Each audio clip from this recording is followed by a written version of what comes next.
also want to talk to you about what many of you already may know, and that is that fertility treatments at CHR are quite different from most, if not all, other fertility centers.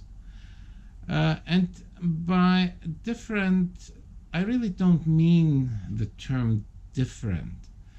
I think it is more appropriate to say that in many ways fertility treatments at CHR are in many ways a step ahead of many of our colleagues.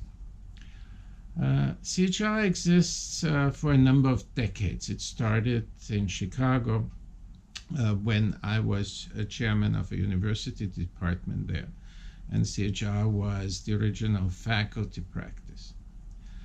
Over all of those years, we have always tried to be on the forefront of infertility treatments. You may not know that, but some of the very important changes that have been happening to infertility treatment over the last 30 years have actually generated at CHR. Just one example. CHR was the first fertility center that performed vaginal egg retrieval. Yes. Before CHR published a paper in the Lancet in the 1980s reporting on the possibility to retrieve eggs transvaginally, we used to do egg retrievals in the operating room. Patients had to undergo general anesthesia in most days. Today, obviously, vaginal egg retrieval is how everybody does it. CHR was also the first to do tubal catheterization to recanalize fallopian tubes. Today, that too has become a routine practice in reproductive medicine, unfortunately, mostly performed by our radiology colleagues, but it all started at CHR. We were the first ones to report the first few papers on that. Indeed, when we first reported our success with tubal catheterizations, some of our colleagues made almost jokes about it because they didn't believe that it was technically possible. And then there are other things. You may have read recently a lot about uterine transplantations.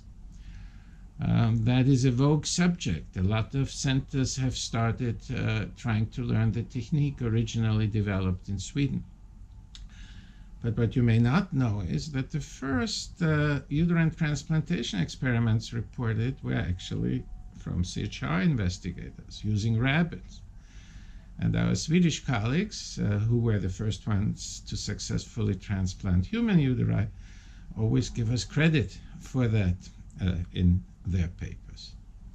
And then there's, of course, the use of male hormones, of androgens, in women with certain infertility conditions.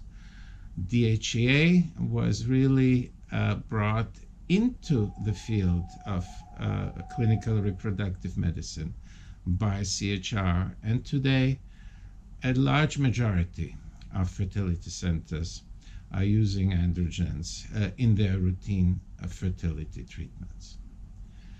I will be talking about some of the more recent groundbreaking discoveries at CHR in a moment. But what is important here for all of you to remember is that CHR is not only one of the leading clinical fertility centers, but we are also one of the leading research fertility centers.